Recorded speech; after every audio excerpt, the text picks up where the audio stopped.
Pattern একটাই, যেটা obvious. ভিকটিমের সঙ্গে কবিতার যোগ, একটা সঙ্গতি, কবিতার লাইনগুলোর সঙ্গে খুনের পদ্ধতির একটা যোগাযোগ। আর হ্যাঁ, যেসব কবিদের নাম উঠছে তারা প্রত্যেকেই মৃত।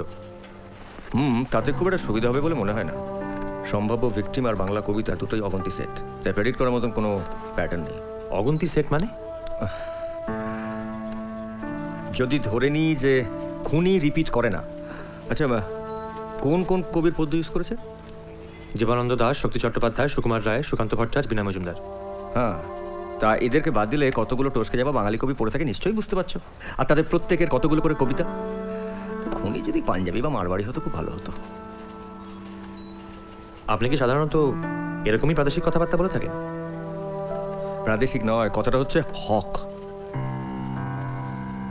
যাই হোক, আর একটা প্যাটার্ন আমরা পাচ্ছি যেটা তুমি ভুলে গেছো। কি সেটা শুনি? সব ভিকটিম আমাদের এই সমাজের নিচু শ্রেণীর লোক। আর এই প্রোফাইলিংটা সুইসাইড স্কোয়াড তৈরি করতে খুব হেল্প করবে। সুইসাইড স্কোয়াড মানে? উফ, শালা চারিদিকে অশিক্ষা। সিরিয়াল কিলিংয়ের কেস নিয়েছো সুইসাইড স্কোয়াড, কি তুমি জানো না? না, তবে জানতে চাই। জানাবেন কি? হ্যাঁ, টোল খুলে যখন বসেছি পড়াতে তো হবেই। তো বাঘ শিকার করার সময় ছাগল বেঁধে রাখে জানো নিশ্চয়ই, নাকি সেটা বলবে স্যার কোনোদিন তো বাঘ শিকার করিনি তাই জানি না? স্বীকার করছি, স্বীকার করিনি, তবে ব্যাপারটা বুঝলাম। বাল বুঝলে কি শুনি? যেরকম চেহারার লোকজন ভিকটিম হতে পারে, সেরকম কিছু পুলিশের লোক সাজিয়ে সারা কলকাতা শহরে ছড়িয়ে রাখতে হবে। এই শালা ফাটিয়ে দিয়েছো তোমার ভারতরত্ন আটকায় কে?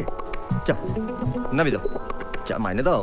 প্রচুর রোগা রোগা চেহারার মাল পেয়ে যাবে পুলিশ ফোর্সে। চা।